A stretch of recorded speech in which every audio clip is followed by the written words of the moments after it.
Booster आपके business में देने वाला हूँ। कैश फ्लो, वर्किंग कैपिटल कैसे चलेगा, मेरे साथ बने रहो। जैसे बच्चे को बड़ा किया जाता है वैसे ही बिजनेस को बड़ा करेंगे, अच्छे से नरिश होगा तभी बहुत ज्यादा फ्लरिश होगा। भारत में हर साल 100 में 90 बिजनेस खराब हो जाते हैं, आपका नहीं होने देंगे। जैसे वैक्सीनेशन साइकिल वैसे ये बिजनेस का बूस्टर है आपके लिए। पहले शुरू करते हैं, अगर बताऊंगा ना तो भूल सकते हो, दिखाऊंगा तो शायद याद रहेगा तो मैं दिखाता जरूर रहूंगा, लेकिन इन्वॉल्व करूंगा पेन पेपर के साथ। मोबाइल बीच में नहीं उठाना है, इन्वॉल्व रहना है मेरे साथ में। ये सोचो हम आमने सामने बैठे हैं, इसका फील करो आंख बंद करके हम आमने सामने बैठे हैं। सबसे पहले शुरू करेंगे बिजनेस का बिलीफ सिस्टम। जब तक ये बिलीफ नहीं बदलेगा कुछ नहीं बदलेगा।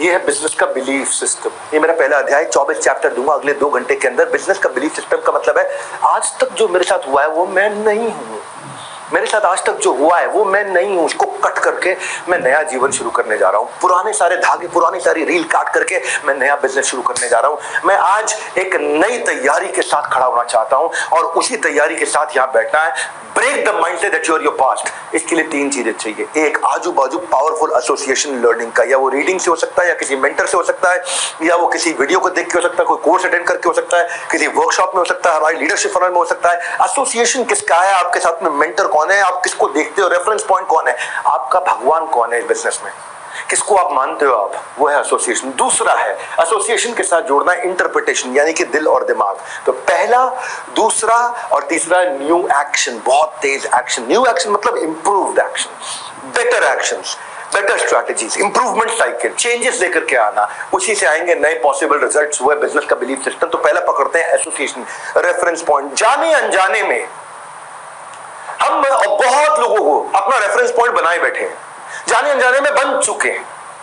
आपको नहीं पता लगता है कि आप किसकी बात पे कब कब कब कहां कितना ध्यान दे चुके हो। जान लगा दी बिग बॉस ने कि मैं वहां ज्वाइन कर लूं इस सीजन में। उनको लगा बड़ी कंट्रोवर्सी थी विवेक बिंद्रा की, इसलिए इसको बिग बॉस ने बुला लो। कई फोन आए हमारे को, नहीं जाएंगे वहां पे क्योंकि वो रेफरेंस पॉइंट सारे खराब है।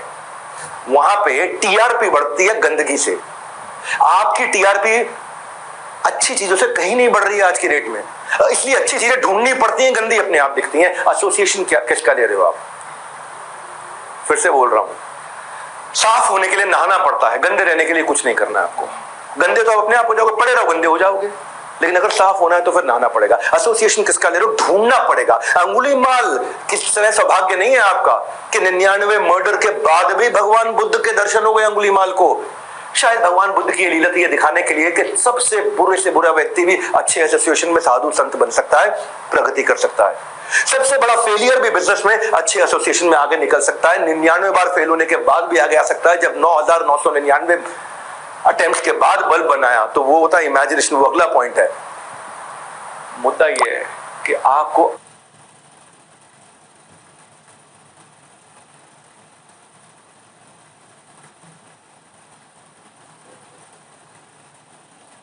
आज तक सफलता नहीं मिली तो आपको लगता है शायद आगे भी नहीं मिलेगी, क्योंकि हमारे यहाँ बाजार ऐसे ही चलता है। हमारे यहाँ जो बाजार है ना वो ऐसे ही चलता है। भाई साहब हमारे यहाँ देखा है हमने, ये बाजू के लाला जी, इधर के लाला जी सब ऐसे ही कर रहे हैं और मेरे को भी ऐसे ही करना है। अभी तक किसी को बड़ी सफलता नहीं मिली, मुझे भी नहीं, आज तक नहीं मिली, मतलब थोड़ी आज भी नहीं मिलेगी, आज मिल सकती है। एक मूवी का मैं एग्जाम्पल देता हूँ, वो आमिर खान की मूवी है पीके। पीके मूवी में एग्जाम्पल क्या दिया मैंने हमेशा देखा, एक ही चीज उसकी ऑब्जर्व करी, वो हाथ पकड़ेगा सब कुछ सीख जाएगा, हाथ पकड़ेगा सब कुछ सीख जाएगा। ऐसा ही बनना है, इसे बोलते हैं हंटर ऑफ एक्सीलेंस। मिल जाए ना कोई सुपर स्पेशलिस्ट, हाथ पकड़ के सब सीख लो उससे, खा जाओ। I have become a Hunter of excellence, constantly seeking out for leading man. हमेशा ढूंढता रहता हूं कौन सुपर स्पेशलिस्ट है जो मुझे सीखना है, उसका क्या बिलीफ है, क्या स्ट्रैटेजी है, उससे कैसे सक्सेस को अचीव किया है, उसका क्या बिलीफ है, उसकी क्या स्ट्रैटेजी है, कैसे उसे सक्सेस को अचीव किया। 1 minute, Hunter of excellence. Hunter कौन होता है? हंटर वो होता है जो सोफे पे आराम से लेटता है, नहीं, हंटर वो होता है जो हंटिंग करने के लिए निकल जाता है, जो ढूंढ रहा है। शिकार को शिकारी ढूंढता है, नहीं सुप्तस्य सिंहस्य प्रविशन्ति मुखे मृगा। सोए हुए शेर के मुंह में हिरण नहीं आता। शेर क्या है? शेर हंटर है, वो अपने शिकार को ढूंढने निकलता है। ऐसे आप ढूंढो मुझे किसका बिलीफ चाहिए, बिकॉज आप you're an average of 5 people you live your life around with. और मेरे को आप यहाँ पे टाइम दोगे तो मैं आपको फ्री बोनस दूंगा। Effective planning, time management, everything about leadership, ये 2 किताबें में आपको इस इवेंट को अगर पूरा अटेंड करोगे तो फ्री में मिल जाएंगी। Become Hunter of excellence, double फायदा, पूरा प्रोग्राम भी अटेंड करने को मिल गया, और साथ में उसके बाद फ्री में आपको बोनस भी मिल गया। इसलिए लास्ट तक बने रहना जरूरी है। Stay and take the take away.